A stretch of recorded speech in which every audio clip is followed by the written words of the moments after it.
पिछले 3 पार्ट्स में हमने देखा था कि कैसे कुछ लोगों को सड़क पर एक पेड़ गिरा हुआ दिखाई देता है और उसके बाद सभी लोग एक रहस्यमयी टाउन के अंदर फंस जाते हैं। सूरज ढलते ही लोगों को पता चलता है कि वो यहाँ पर अकेले नहीं हैं, बल्कि कुछ बेहद ही खतरनाक मॉन्स्टर रात के अंधेरे में अपनी गुफाओं से बाहर निकलकर इंसानों का शिकार करते हैं। सूरज उगते ही लोग चैन की सांस लेते और रात को जमीन के नीचे बने हुए शेल्टर्स में छुप जाते। लेकिन एक दिन बॉयड ने जंगल में जाने की हिम्मत की और वहां से उसे कुछ ऐसे चमत्कारी ताबीज मिले जिन्हें अगर घर के दरवाजे पर लटका दिया जाए तो वो मॉन्स्टर्स घर के अंदर नहीं आते। और इस तरह इस नरक जैसी जगह में भी इंसानों ने जीना सीख लिया था। लेकिन असली मुसीबत तो अभी आने वाली थी। जितना ये लोग इस टाउन को छोड़कर अपने घर जाने की सोच रहे थे, उतना ही इस टाउन के रहस्य के नीचे दबते चले जा रहे हैं। मार्टिन ने बॉयड को चेतावनी दी थी कि इस जगह पर उन मॉन्स्टर्स से भी खतरनाक शैतान मौजूद हैं। वही टबिथा और जेड दोनों को समझ आ चुका था कि उन बच्चों की मदद करने से ही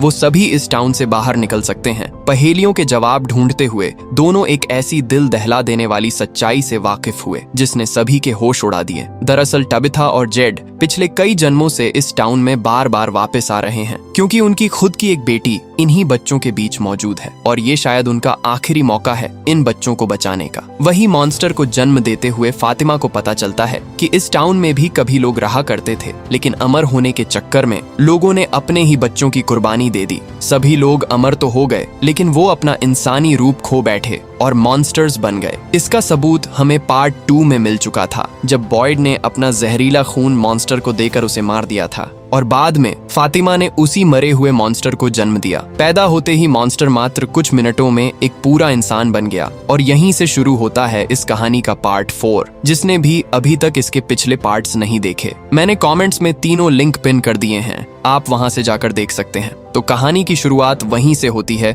जब फ्यूचर से आई जूली अपने पिता को भागने के लिए कह रही थी, लेकिन तभी यहाँ पर पीले सूट पहने एक आदमी आ गया। आदमी ने बड़ी बेरहमी से जिम को मार दिया और कहा कि जानकारी की एक कीमत होती है, क्योंकि जिम ने टैबिथा और जेड के साथ मिलकर इस टाउन के बारे में कुछ ज्यादा ही जानकारी प्राप्त कर ली थी। पीले सूट वाला आदमी जिम से कहता है कि अफसोस, तुम आगे जो होने वाला है उसे देख नहीं सकते, क्योंकि आगे जो होगा वो मुझे बहुत पसंद है। इसके बाद सीन शिफ्ट होकर एक आदमी पर चला जाता है। आदमी को भी रास्ते में वहीं पेड़ गिरा हुआ दिखाई दिया, जिसका साफ मतलब है कि आदमी अब इस टाउन में फंस चुका है। दूसरी तरफ एलिस फातिमा को अपने साथ लेकर चला जाता है और केनी बॉयड को ढूंढने नीचे उन्हीं मॉन्स्टर्स की गुफाओं के अंदर चला गया। बॉयड केनी को पकड़कर चुपचाप यहाँ से बाहर निकलने के लिए कहता है और तभी इनके सामने वही स्माइली मॉन्स्टर आ जाता है। दोनों किसी तरह भागते हुए गुफाओं से बाहर निकलते हैं। अब केनी भी बहुत हैरान था, क्योंकि उसने खुद इसी मॉन्स्टर की लाश को जलाया था, लेकिन फिर भी वो वापस जिंदा हो गया। दूसरी तरफ कॉलोनी हाउस के अंदर क्रिस्टी एल्गिन की आंख का इलाज कर रही थी, क्योंकि सारा ने उसकी एक आंख फोड़ दी थी। वही टैबिथा जंगल से वापस आकर अपने बच्चों से मिलती है, लेकिन जिम को टैबिथा के साथ न पाकर दोनों काफी परेशान हो जाते हैं। और तभी वही गाड़ी वाला आदमी तेज स्पीड से गाड़ी को चलाता हुआ शेरिफ स्टेशन की दीवार से टकरा जाता है। गाड़ी के अंदर एक लड़की सोफिया भी मौजूद थी। दोनों को किसी तरह सुरक्षित गाड़ी से बाहर निकाला जाता है, लेकिन तेज टक्कर के कारण सोफिया के पिता बेहोश हो गए थे और जल्द ही उन्हें एम्बुलेंस में बिठाकर क्लिनिक भेज दिया जाता है। अब कुछ देर में रात भी होने वाली थी, लेकिन जिम अभी तक घर वापस नहीं आया। जूली अपने पिता को लेकर काफी परेशान हो जाती है, लेकिन टैबिथा उसे हिम्मत रखने के लिए कहती है। तभी तीनों देखते हैं कि एक किताब हवा में उड़कर दीवार से टकरा गई और घर की सारी चीजें अपने आप हिलना शुरू हो जाती है। इसे देखकर तीनों बहुत डर जाते हैं। क्लिनिक के अंदर सोफिया अपने पिता की सलामती के लिए दुआएं कर रही थी, जिसके बाद केनी उसे तिलिस्मी ताबीज के बारे में बताता है कि कैसे इसे दरवाजे पर लटकाने से वो मॉन्स्टर्स घर के अंदर नहीं आते। सोफिया उसे छूकर देखने लगी, लेकिन केनी उसे ऐसा करने से मना करता है। जब सब लोग सो जाते हैं, तब सोफिया अपने पिता के पास जाकर कुछ मंत्र पढ़कर उसे होश में लाती है और यहाँ हमें पता चलता है कि वो पीले सूट वाला आदमी ही सोफिया का भेष बनाकर इस आदमी के साथ गाड़ी में बैठा था। इसके बाद सोफिया उस आदमी को भी मार देती है। केनी देखता है कि सोफिया क्लिनिक के बाहर खड़ी होकर जोर जोर से रो रही है। वो जल्दी से उसे अंदर चलने के लिए कहता है और तभी यहाँ पर कुछ मॉन्स्टर्स आकर इन्हें घेरना शुरू कर देते हैं। सही मौका रहते केनी सोफिया को अपने साथ लेकर क्लिनिक के अंदर घुस जाता है है। सोफिया जानबूझकर अपने पिता की मौत का दुख जताने का नाटक कर रही थी ताकि किसी को उस पर शक ना हो। वही कॉलोनी हाउस के अंदर बॉयड सभी के सामने अपनी हिम्मत खो बैठता है। उसे लग रहा था कि वो कभी भी इस टाउन से बाहर नहीं निकल पाएंगे, लेकिन उसका बेटा एलिस उसे ऐसे टूटने नहीं देना चाहता था, क्योंकि बॉयड ही अकेला ऐसा बंदा है जो अब तक इन लोगों को जिंदा रखने में कामयाब रहा। अगली सुबह होते ही बॉयड देखता है कि मोटेल वाले खंभे पर एक बोरी लटकी हुई है जिसमें से खून टपक रहा था। टैबिथा और बच्चे उसे देखते ही काफी डर जाते हैं, क्योंकि सभी को लग रहा था कि शायद बोरी के अंदर मॉन्स्टर ने जिम को मारकर लटका दिया है। टैबिथा अपने बच्चों को बार्न हाउस में जाने के लिए कहती है और बॉयड जेड के साथ मिलकर बोरी को नीचे उतारता है। रस्सी खोलकर देखने पर पता चलता है कि बोरे के अंदर सिर्फ एक मरा हुआ बकरा है। टैबिथा ये देखकर राहत की सांस लेती है। दूसरी तरफ जूली और ईथन जब बार्न हाउस का दरवाजा खोलते हैं तो उनके सामने एक ऐसा भयानक मंजर था जिसे देखकर दोनों जोर से चिल्ला पड़ते हैं। उनकी आवाज सुनकर जब सभी लोग यहाँ पर इकट्ठा हुए तो उनके भी पैरों तले जमीन खिसक गई, क्योंकि बार्न हाउस के अंदर जिम की लाश को बड़ी ही बेरहमी से उल्टा लटका रखा था। टैबिथा अपने पति को इस हालत में देखकर फूट फूट कर रोने लगी। पास ही की दीवार पर लिखा हुआ था कि knowledge comes at a cost, यानी जानकारी की एक कीमत होती है जो कि जिम को अपनी मौत से चुकानी पड़ी। वही केनी सोफिया को अपने साथ लेकर डाइनर की तरफ जा रहा था, लेकिन जब उसे जिम की मौत के बारे में पता चला तो वो सोफिया को सारा के साथ छोड़कर यहाँ से चला गया। बार के अंदर जेड बॉयड को बता देता है कि वो और टैबिथा यहाँ पर पिछले कई जन्मों से बार बार उन बच्चों की मदद करने के लिए आ रहे हैं, लेकिन बॉयड के मुताबिक वो उनकी मदद कैसे करेंगे जो पहले ही मर चुके हैं। इसलिए वो जेड को और ध्यान से सोचने के लिए कहता है। वहीं घर के अंदर बैठी जूली को अचानक से एक आइडिया आता है। वो ईथन को अकेला छोड़कर रैंडल के पास मदद के लिए चली जाती है। जूली उन्हीं खंडहरों में वापस जाकर अपने पिता को बचाना चाहती थी। रैंडल उसकी मदद करने के लिए मान जाता है। वहीं अकोस्टा इन सब से तंग आकर एम्बुलेंस को स्टार्ट करके इस टाउन से बाहर निकलने की कोशिश करना चाहती थी। क्रिस्टी भी उसे रोकने के लिए उसके साथ वाली सीट पर बैठ जाती है। क्रिस्टी के मुताबिक बहुत सारे लोगों ने इस टाउन से बाहर निकलने की कोशिश की, लेकिन ये सड़क बार बार उन्हें घुमाकर इसी टाउन में वापस ले आती है। इसी बीच ईथन घर से भाग जाता है। क्रिस्टी और अकोस्टा उसे सड़क पर जंगल की तरफ जाते हुए देख लेती हैं, लेकिन अकोस्टा फिर भी एम्बुलेंस को नहीं रोकती। मजबूरन बॉयड को रास्ते में कांटे बिछाने पड़ते हैं। कांटों के ऊपर से गुजरते ही एम्बुलेंस रुक जाती है और बॉयड तुरंत अकोस्टा को हथकड़ी पहना लेता है। दूसरी तरफ ईथन जंगल से होता हुआ उनकी आरवी के पास पहुंच जाता है। वो अपने डैड का रेडियो लेकर जैसे ही बाहर निकला तभी उसे जिम एक टहनी पर बैठा हुआ दिखाई दिया। ईथन भागकर अपने पिता के गले लग जाता है। जिम ईथन से कहता है कि जब हम यहाँ पहली बार आए थे तब ईथन ने बेहोशी की हालत में एक सपना देखा था जिसमें ईथन को एक आंसुओं की झील दिखाई दी थी। जिम ईथन को उस झील को ढूंढने के लिए कहता है, लेकिन तभी यहाँ पर टैबिथा आ जाती है और जिम अचानक से कहीं गायब हो जाता है। अब ये शायद ईथन की एक कल्पना भी हो सकती है, क्योंकि बॉयड को भी अक्सर मरा हुआ फादर खत्री और जेड को बारटेंडर टॉम दिखाई देता था। वहीं अब तक जूली रैंडल के साथ उन्हीं खंडहरों के पास पहुंच जाती है। जूली सबसे पहले रैंडल को अंदर जाने के लिए कहती है, लेकिन जब रैंडल को कुछ भी नहीं होता तो जूली खुद खंडहरों के बीच उतरती है और अचानक से जूली उस समय में पहुंच जाती है जब पार्ट 2 में बॉयड, डोना, रैंडल और जिम आरवी के अंदर फंसे हुए थे और उन्हें चारों तरफ से मॉन्स्टर्स ने घेर रखा था। जूली उनकी मदद करना चाहती थी, लेकिन एक मॉन्स्टर उसे बालों से पकड़कर दबोच लेती है। खंडहरों के अंदर रैंडल जूली को दर्द से तड़पते हुए देख रहा था। मॉन्स्टर जूली को मारने ही वाली थी कि तभी रैंडल जूली को पकड़कर खंडहरों से बाहर खींच लेता है, जिससे कि जूली की आत्मा वापस से उसके अंदर आ जाती है। वहीं क्लिनिक के अंदर सोफिया उस मरे हुए आदमी को दफनाने से पहले उसके मुंह के अंदर से एक दांत निकाल लेती है। अब सब लोग जिम और उस आदमी के फ्यूनरल पर इकट्ठा होते हैं और तभी यहाँ पर बहुत सारे कौवे आकर शोर मचाना शुरू कर देते हैं। कौवा को देखते ही सोफिया के चेहरे पर एक अजीब सा डर छा गया। फ्यूनरल खत्म होने के बाद विक्टर ईथन को अपने साथ लेकर चला जाता है। ईथन विक्टर को बताता है कि उसे एक झील को ढूंढना है और इस काम में विक्टर भी ईथन की मदद करने के लिए मान जाता है। वही जूली रैंडल को अपने साथ लेकर पुराने टूटे हुए घर के पास आ जाती है। दरअसल समय में आगे या पीछे ट्रैवल करना जूली को अभी पूरी तरह से नहीं आया, इसलिए वो घर के नीचे से एक किताब को हासिल करना चाहती थी जिसके अंदर समय में ट्रैवल करने की जानकारी मौजूद है। रैंडल किसी तरह उस किताब को लेकर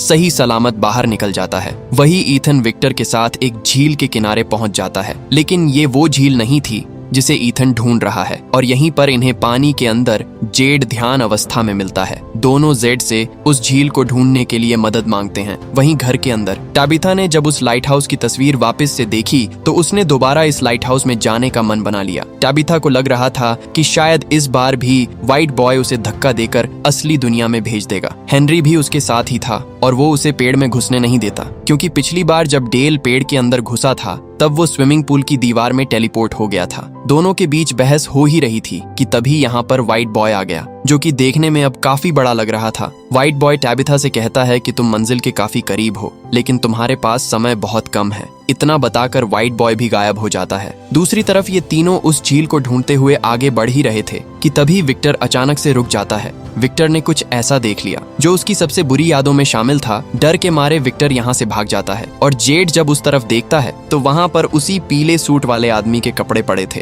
क्योंकि पीले सूट वाले आदमी ने सोफिया का भेष बनाते हुए अपने कपड़े यहीं पर छोड़ दिए थे। इनके चिल्लाने की आवाज सुनकर टाबिथा और हेनरी भी इनके पास पहुंच जाते हैं। वही बॉयड जब अपनी पत्नी की कब्र के पास आकर उससे बातें कर रहा था, तभी जमीन के नीचे से अचानक एक हाथ बाहर निकला और बॉयड की बाजू को पकड़कर नीचे की तरफ खींचने लगा, लेकिन बॉयड किसी तरह उससे अपना हाथ छुड़ा लेता है। बॉयड कुछ समझ ही नहीं पाया कि अभी उसके साथ क्या हुआ। वापस टाउन आकर बॉयड को भी उसी पीले सूट वाले आदमी के बारे में बताया जाता है। दरअसल हेनरी की पत्नी मिरांडा के रियल वाले घर के अंदर भी टाबिथा ने इसी आदमी की तस्वीर देखी थी और विक्टर इसे अपने बचपन में भी देख चुका है, इसलिए हेनरी अकेला ही उससे इसके बारे में जानने के लिए चला जाता है। दूसरी तरफ सोफिया अब सारा के साथ रहने का फैसला करती है और जब सारा कमरे से बाहर गई तभी सोफिया कुछ मंत्र पढ़ना शुरू कर देती है, जिससे कि सारा को फिर से वही आवाजें सुनाई देने लगी। सारा जल्दी से डाइनर में जाकर एक जगह से पानी का गिलास भरकर पी लेती है, क्योंकि अगर वो ऐसा नहीं करती तो टाउन में कुछ बेहद ही खतरनाक घटना घटित हो जाती। सोफिया ये देखकर बहुत खुश होती है कि सारा अभी भी उन आवाजों की बात मान रही है। दूसरी तरफ टाबिथा को फिक्र हो रही थी कि कहीं इस बार भी ईथन बिना बताए घर से अकेला ना चला जाए, इसलिए वो खुद उसके साथ उसी झील को ढूंढने का फैसला करती है। वो कुछ सामान पैक करके डोना के ग्रुप के साथ चलने का फैसला करती है। दरअसल डोना नदी किनारे लगी उन्हीं सब्जियों को लेने के लिए जा रही थी और वो टाबिथा और ईथन को भी अपने ग्रुप में शामिल कर लेती है। शेरिफ स्टेशन के अंदर जेड कुछ नशीले मशरूम खा लेता है। जेड को लग रहा था कि शायद नशे की हालत में वो अपने अतीत के बारे में कुछ जान सके, और इस दौरान बॉयड उसका ध्यान रखने वाला था, लेकिन बॉयड एक डिब्बे के अंदर से अंगूठी को बाहर निकालता है जो कि उसकी पत्नी की थी और अंगूठी पर एक खास निशान भी बना हुआ था। वही कॉलोनी हाउस के अंदर केनी देखता है कि छत के ऊपर से पानी टपक रहा है और जब वो ऊपर जाकर देखता है तो वहां पर फातिमा मिट्टी से कुछ बनाने की कोशिश कर रही थी। केनी जल्दी से बॉयड को इस बारे में बताता है। बॉयड जब फातिमा से इसे बनाने का कारण पूछता है तो फातिमा बताती है कि उसने जिस मॉन्स्टर को जन्म दिया था वो अब उसके साथ जुड़ चुकी है। फातिमा उस मॉन्स्टर को महसूस कर सकती है और मॉन्स्टर भी उसे महसूस करता है, इसलिए खुद को शांत और संतुलित रखने के लिए फातिमा मिट्टी से एक शैतान के पुतले को बना रही है। बॉयड भी फातिमा की बात को समझकर कमरे से बाहर चला जाता है और तभी वो देखता है कि सीढ़ियों पर उसकी पत्नी की वही अंगूठी गिरी हुई है जो कि अभी कुछ देर पहले ही वो उस डब्बे में रख कर आया था। बॉयड जल्दी से अंगूठी को उठाकर शेरिफ स्टेशन की तरफ भागता है। वो उस अंगूठी को बगल में रखकर डिब्बे वाली अंगूठी को ढूंढने लगा और डिब्बे के अंदर से वही अंगूठी निकल आई, लेकिन बाहर वाली अंगूठी अब गायब हो चुकी थी। अब ये शायद कोई इशारा या बॉयड की कल्पना हो सकती है। वही हेनरी विक्टर से उसी पीले सूट वाले आदमी के बारे में पूछता है। काफी पूछने पर विक्टर हेनरी को साथ लेकर जंगल के बीच चला आया और जमीन खोदकर उसे पीले सूट वाले आदमी की पेंटिंग्स दिखाने लगा। विक्टर बताता है कि वो भी एक साधारण गाड़ी में ही आया था। विक्टर और उसकी माँ को लगा कि ये भी शायद उनकी तरह एक आम इंसान ही है जो कि इस टाउन में फंस चुका है, लेकिन वो सबसे अलग था। आखिरी बार विक्टर ने उसे तब देखा जब वो उसकी माँ मिरांडा को बोतलों वाले पेड़ के पास खा रहा था। इतना सब सुनने के बाद हेनरी अंदर से पूरी तरह टूट जाता है। दूसरी तरफ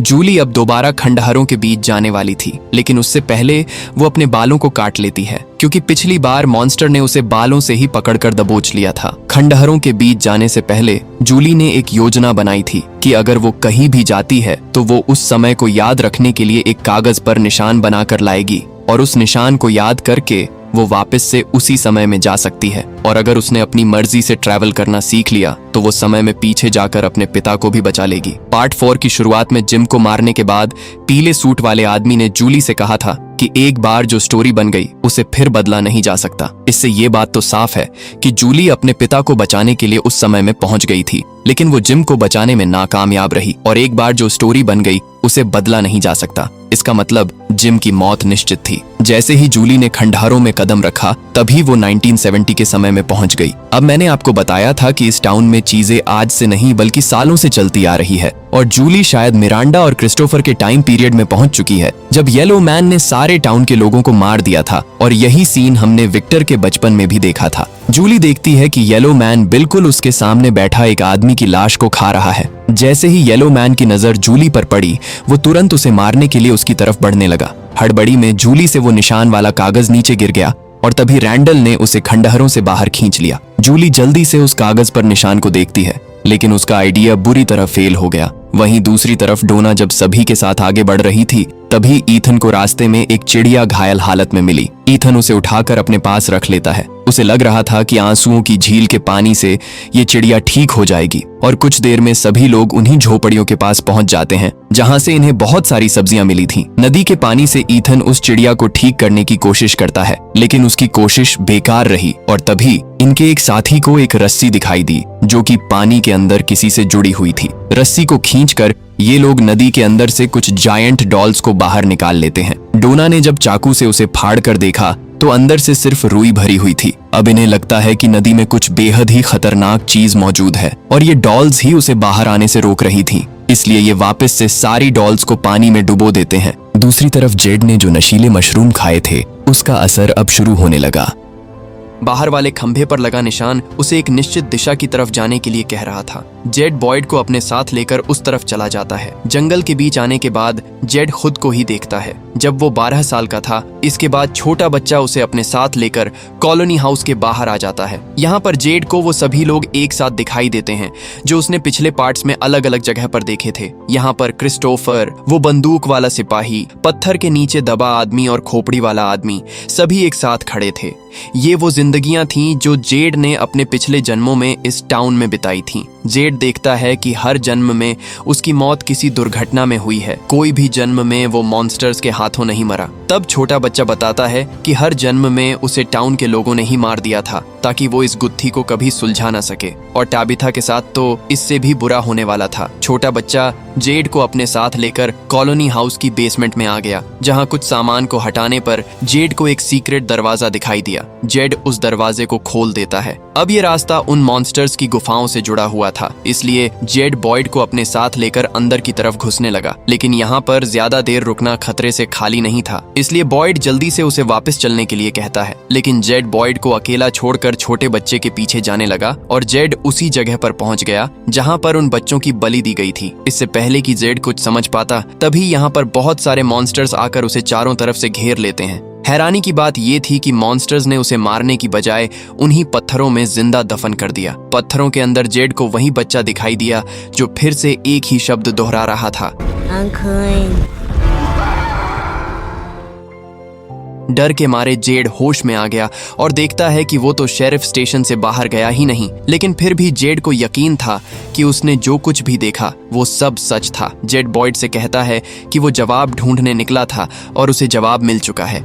उन्हें सुरंगों में जाकर उन बच्चों की हड्डियों को बाहर लेकर आना होगा क्योंकि इस टाउन का श्राप उन्हीं हड्डियों के बलबूते पर खड़ा है और क्या पता यही इस टाउन से बाहर निकलने का इकलौता रास्ता हो। दूसरी तरफ झोपड़ियों के अंदर बैठे लोगों को बाहर से एक म्यूजिक सुनाई देने लगा। इस गाने को सुनते ही टबिथा को याद आ गया कि वो डॉल्स उसकी ही हुआ करती थीं, लेकिन एक आदमी ने उन डॉल्स को टबिथा से छीनकर नदी में फेंक दिया क्योंकि उन डॉल्स से आदमी को बुरे सपने आया करते थे और आदमी के मरने के बाद उसके बुरे सपने सच हो गए। तबिथा जल्दी से सभी को यहाँ से भागने के लिए कहती है क्योंकि यहाँ पर ताबीज भी उनकी सुरक्षा नहीं कर सकता। इससे पहले कि कोई कुछ समझ पाता तभी वो जायंट डॉल दीवार तोड़कर अंदर घुस गई। सभी अपनी जान बचाने के लिए बाहर की तरफ भागने लगे और डॉल ने उनके एक साथी को पकड़कर बड़ी ही बेरहमी से मार डाला। दूसरी डॉल ने एक औरत का चेहरा बुरी तरह आग में झुलसा दिया, लेकिन एलिस किसी तरह उसे बचाकर यहाँ से भागता है। डोना, टाबिथा और ईथन को टाउन की तरफ भागने के लिए कह रही थी, तभी पीछे से एक डॉल आकर डोना को दबोच लेती है। टाबिथा जल्दी से एक टोटम को उखाड़कर उससे डॉल पर हमला करती है जिससे कि डॉल मौके पर ही मर गई।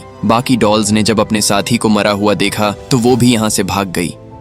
अब अगले दिन जेड बॉयड के साथ कॉलोनी हाउस की बेसमेंट में जाता है, लेकिन वहां पर कोई भी सीक्रेट दरवाजा नहीं था। बॉयड को लगा कि नशे की हालत में जेड को भ्रम हुआ होगा, वहीं अब तक डोना भी सभी के साथ टाउन वापस आ चुकी थी और वो बॉयड को कुछ दिखाना चाहती है। डोना बॉयड को उनके साथी की लाश दिखाती है जिसे कल रात जायंट डॉल ने मार दिया था। डॉल्स ने रॉजर के चेहरे को पूरी तरह से सिल दिया। डोना अपने साथ कुछ टोटम्स को भी लेकर आई है जिनसे टैबिथा ने डॉल को मारा था। दूसरी तरफ सोफिया जब शेरिफ स्टेशन के अंदर गई तो वहां पर हेनरी उसी पीले सूट को घूर रहा था। सोफिया ने जब अपना सूट यहाँ पर देखा तो वो काफी परेशान हो गई। वो हेनरी को अपने साथ लेकर बार के अंदर आ जाती है और जब दोनों मिलकर शराब पी रहे थे तभी सोफिया चुपके से अपनी कुछ खून की बूंदें हेनरी के गिलास में डाल देती हैं। हेनरी को इस बात की भनक भी नहीं लगी और वो उस गिलास को उठाकर पी जाता है और इसके बाद हेनरी को बहुत ही गलत वाले विजन्स आने वाले थे। वही कॉलोनी हाउस के अंदर डोना काफी परेशान हो जाती है क्योंकि पहले वो मॉन्स्टर्स से बचते आ रहे थे, फिर पीले सूट वाला आदमी आ गया और अब ये जायंट डॉल्स पता नहीं कहां से बाहर निकल आई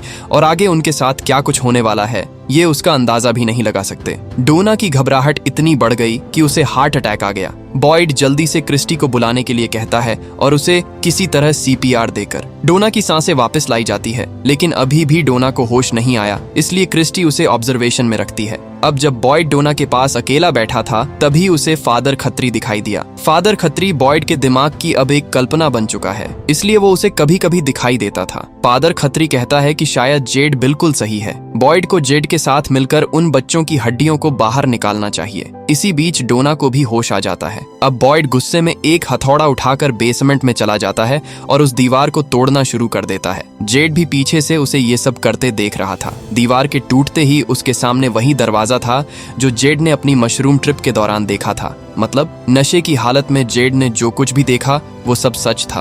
अब दीवार तो टूट गई लेकिन दरवाजे को खोलना इतना भी आसान नहीं था, इसलिए जेड उस पर भी एक ताबीज को लटका देता है ताकि दूसरी तरफ जो कुछ भी है वो कॉलोनी हाउस के अंदर ना आ सके। इसके बाद बॉयड टाउन के सभी लोगों को बता देता है कि टैबिथा और जेड पुनर्जन्म लेकर इस टाउन में बार बार वापस आ रहे हैं, लेकिन इस बार शायद ये लोग उन बच्चों की हड्डियां निकालकर अपने अपने घर वापस जा सकते हैं। इसीलिए बॉयड सभी लोगों से मदद मांगता है और आज ही की रात बॉयड उस टोटम का इस्तेमाल रात को आने वाले मॉन्स्टर पर करके देखना चाहता था, क्योंकि अगर कहीं गुफाओं में हड्डियां लेते समय मॉन्स्टर्स ने इन्हें घेर लिया तो क्या ये टोटम की मदद से उन्हें मार सकते हैं। इसी का जवाब ढूंढने के लिए बॉयड आज रात कुछ खतरनाक करने वाला है। वही सोफिया ने भी उनकी बातें सुन ली थीं, इसलिए वो बार्न हाउस से एक मुर्गी का अंडा उठाकर रॉजर की लाश के पास चली जाती है और कुछ मंत्र पढ़ने के बाद वो उस अंडे को रॉजर की छाती पर रखकर तोड़ देती है। दूसरी तरफ हेनरी पर अब सोफिया के खून का असर शुरू होने लगा। जब वो बार में जेड के पास बैठा था तभी अचानक से वो एक अलग ही दुनिया में चला गया,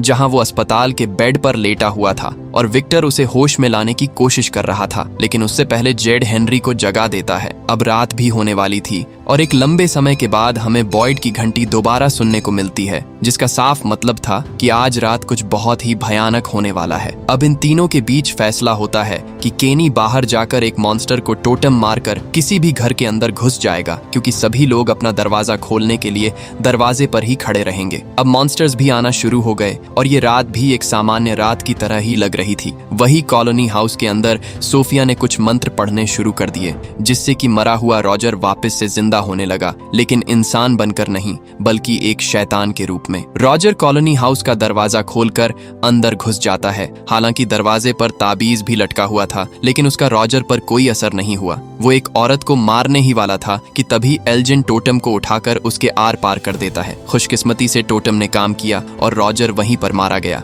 दूसरी तरफ केनी भी एक टोटम लेकर शेरिफ स्टेशन से बाहर निकला और पीछे से जाकर एक मॉन्स्टर पर हमला कर दिया। टोटम के लगते ही मॉन्स्टर दर्द से चिल्लाने लगा, लेकिन मॉन्स्टर जानबूझकर मरने का नाटक कर रहा था। केनी देखता है कि उनकी चाल उन्हीं पर उल्टी पड़ गई, क्योंकि मॉन्स्टर्स पहले ही सभी घरों के दरवाजों पर खड़े हो चुके हैं और केनी अब किसी भी घर के अंदर नहीं घुस सकता। केनी को अपनी मौत साफ दिखाई दे रही थी, लेकिन तभी उसकी नजर बस पर पड़ी। वो भागता हुआ बस के अंदर घुसने की कोशिश करने लगा। जैसे ही वो दरवाजा बंद करने वाला था तभी यहाँ पर स्माइली मॉन्स्टर आकर उसे ऐसा करने से रोक देता है। केनी के जिंदा रहने की एकमात्र उम्मीद भी खत्म हो रही थी। इसलिए वो बस के ऊपर चढ़ने की कोशिश करता है। और अब यहाँ पर एक बहुत बड़ा ट्विस्ट आता है। अब क्योंकि फातिमा ने स्माइली मॉन्स्टर को जन्म दिया था, इसलिए उसका एक हिस्सा अब स्माइली मॉन्स्टर से जुड़ चुका है। इसी वजह से फातिमा उसकी आंखों से केनी को देख पा रही थी। अब केनी को मॉन्स्टर्स ने चारों तरफ से घेर लिया और जैसे ही स्माइली मॉन्स्टर अपने असली रूप में आकर केनी को मारने वाला था, तभी फातिमा उसे ऐसा करने से रोक देती है। इसी मौके का फायदा उठाते हुए केनी उसे नीचे गिराकर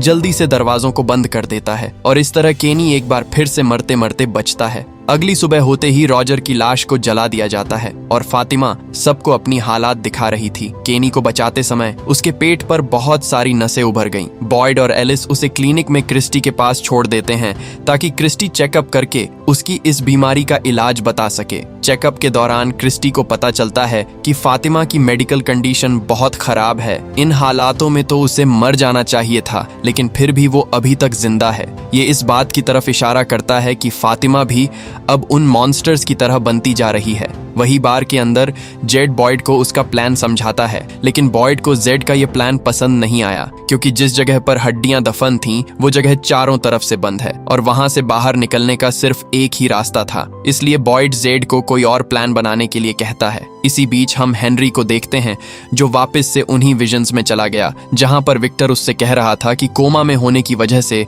हेनरी ने अपने दिमाग के अंदर ही एक पूरी दुनिया को बना लिया है। विक्टर कहता है कि टाउन की दुनिया सिर्फ उसका एक भ्रम है, लेकिन तभी हेनरी को होश आ गया और ये सब उसे सोफिया का खून पीने की वजह से दिखाई दे रहे थे। कहीं ना कहीं हेनरी अब इस बात पर भरोसा भी करने लगा है कि टाउन की दुनिया सिर्फ उसकी एक कल्पना है। वहीं दूसरी तरफ सोफिया शेरिफ स्टेशन से उस पीले सूट को चुरा कर ले जाती है। इसके बाद टैबिथा जब घर आई तभी उसके सेल फोन पर एक कॉल आया। सामने से येलो मैन बात कर रहा था। वो टैबिथा को अकेले आरवी के पास आने के लिए कह रहा था। अगर वो नहीं आई तो येलो मैन जूली और ईथन को मार देगा। टैबिथा उसकी बात मानकर आरवी के पास पहुंच जाती है और येलो मैन पहले से ही यहाँ पर मौजूद था, लेकिन वो टैबिथा को मारता नहीं बल्कि उसे धमकी देता है कि अगर उन्होंने हड्डियों को बाहर निकाल लिया तो एक ऐसी तबाही शुरू हो जाएगी जिसकी कल्पना टैबिथा ने सपनों में भी कभी नहीं की होगी। इतना बोलकर येलो मैन उसे बिना कोई नुकसान पहुंचाए यहाँ से चला जाता है।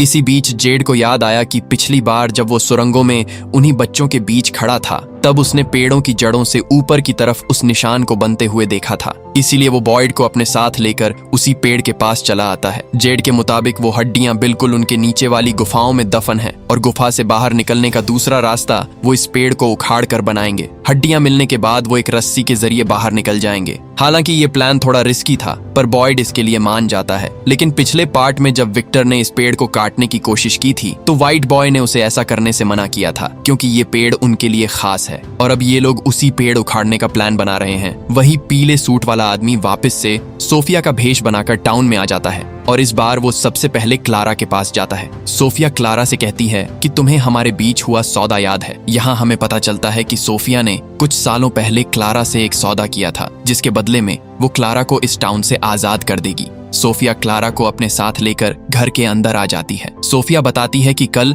जब वो लोग गुफाओं के अंदर उन हड्डियों को निकालने जाएंगे तो उनका प्लान बुरी तरह फेल हो जाएगा क्योंकि ये जगह रीति रिवाजों के आधार पर बनी है और यहाँ पर आप किसी काम को कैसे करते हैं वो बहुत मायने रखता है। मतलब ये जगह श्रापित है, इस पर बुरी ताकतों का कब्जा है। सोफिया की इस बात को सुनकर हम समझ सकते हैं कि हर काली शक्ति और प्रेत का इस टाउन से एक हिस्सा जुड़ा हुआ है।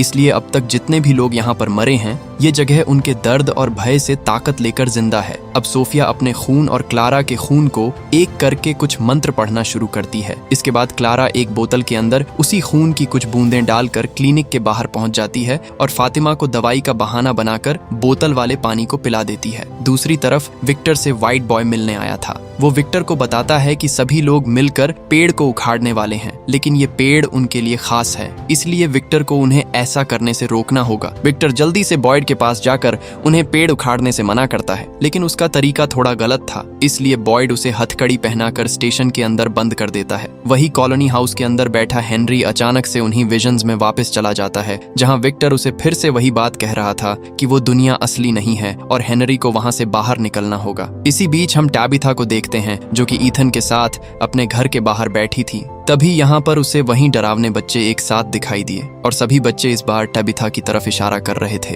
ये पहली बार था कि टैबिथा उनका इशारा समझ गई और वो बॉयड के पास जाकर बताती है कि गुफाओं के अंदर हड्डियों को निकालने के लिए सिर्फ जेड और टैबिथा को ही जाना होगा। क्योंकि ये जगह श्रापित है और यहाँ पर हर काम को करने का एक अपना तरीका है। ताबीज पर भी सिर्फ 2 लोगों के चित्र बने हुए थे और ये दोनों और कोई नहीं बल्कि टैबिथा और जेड ही है। अब रात को सभी डाइनर के अंदर कल की तैयारी कर रहे थे। तभी यहाँ पर सोफिया उस रस्सी पर छोटा सा कट लगा देती है जिसके जरिए टबिथा और जेड गुफाओं से बाहर निकलने वाले थे। वहीं क्लिनिक के अंदर फातिमा के पेट में दर्द होना शुरू हो गया। फातिमा देखती है कि वो संक्रमण अब धीरे धीरे बढ़ रहा है। अब अगले दिन टैबिथा अपने बच्चों से मिलकर जेड के साथ गुफाओं के अंदर जाने के लिए तैयार थी। बाहर बॉयड से संपर्क रखने के लिए जेड ने एक कम फ्रीक्वेंसी वाला रेडियो बनाया था ताकि जैसे ही वो दोनों हड्डियों को निकाल लें, बॉयड तुरंत पेड़ को उखाड़कर उनके लिए रास्ता बना दे।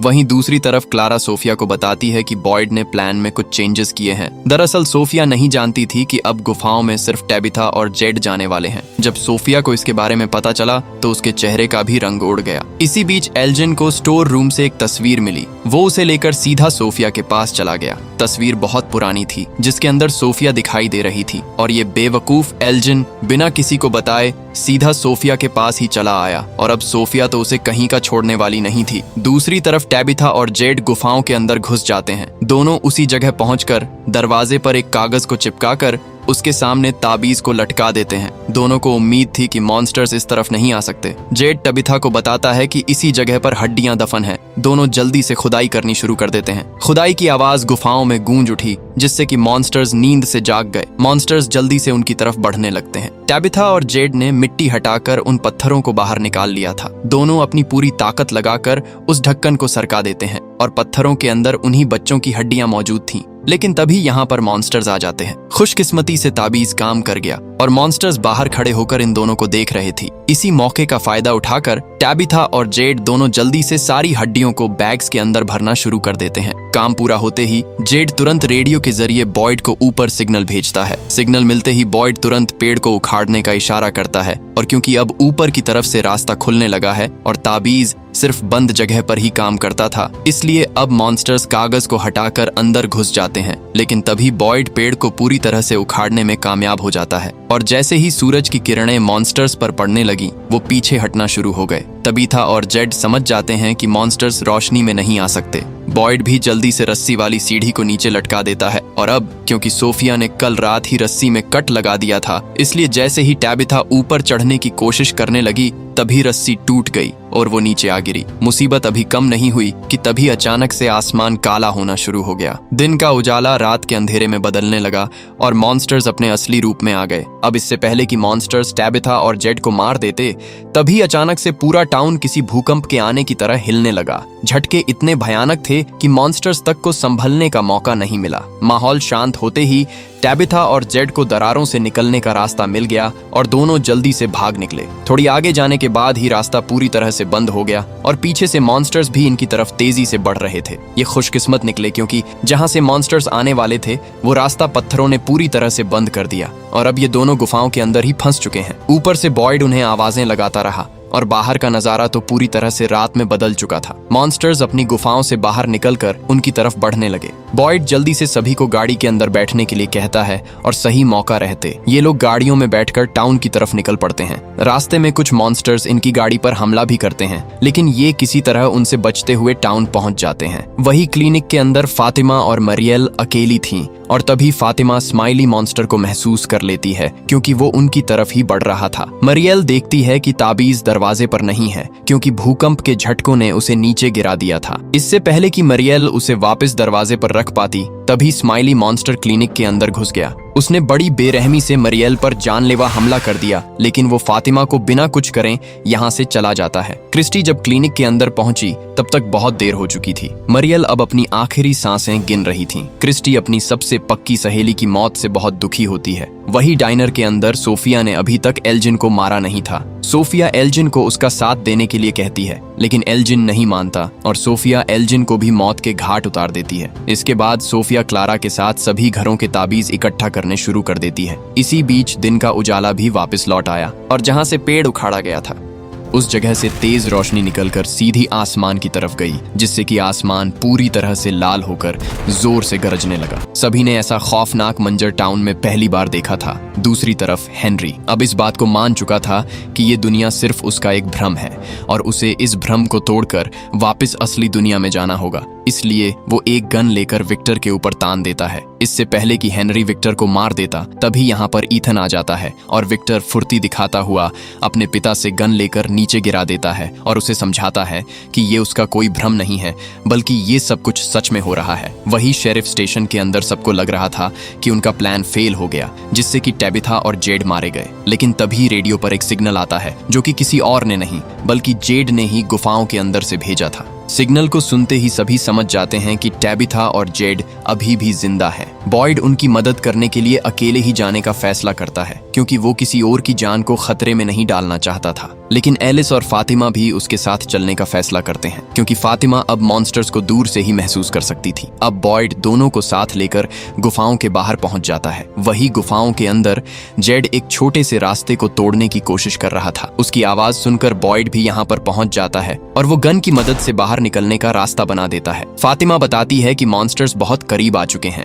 वो सभी को भागने के लिए कहती है और खुद मॉन्स्टर्स का रास्ता रोकने के लिए खड़ी हो जाती है। और यहाँ हम देखते हैं कि फातिमा भी अब एक मॉन्स्टर बन चुकी है। हो सकता है कि स्माइली मॉन्स्टर को जन्म देने के बाद और सोफिया के खून वाला पानी पीने से शायद फातिमा मॉन्स्टर बनी हो। लेकिन जैसे भी हो, फातिमा टाउन वाले लोगों की तरफ से लड़ रही थी। अब यहाँ हमें दिखाया नहीं जाता कि सभी लोग गुफाओं से बाहर निकल पाए या नहीं, क्योंकि कैमरा सोफिया पर आ गया था। अंत में हम देखते हैं कि सोफिया सभी घरों के ताबीजों को इकट्ठा करके जंगल में चली आती है और यहाँ पर वो व्हाइट बॉय से भी मिलती है। व्हाइट बॉय सोफिया से कहता है कि इस बार उनके पास हड्डियां हैं और सोफिया इस बार हारने वाली है। लेकिन सोफिया के मुताबिक उन्होंने सबसे अहम पेड़ को ही उखाड़ डाला। सोफिया व्हाइट बॉय के सामने ही सारे तबीजों को जादुई पेड़ के अंदर फेंक देती है और इसी सस्पेंस के साथ इसका पार्ट 4 यहीं पर खत्म हो जाता है। अब आपकी तरह मेरे मन में भी बहुत सारे सवाल उठ रहे हैं, क्योंकि बिना तबीजों के मॉन्स्टर्स लोगों को घरों में घुसकर मार देंगे और हड्डियां मिलने के बाद क्या ये लोग उनका सही इस्तेमाल करके इस टाउन से बाहर निकल पाएंगे?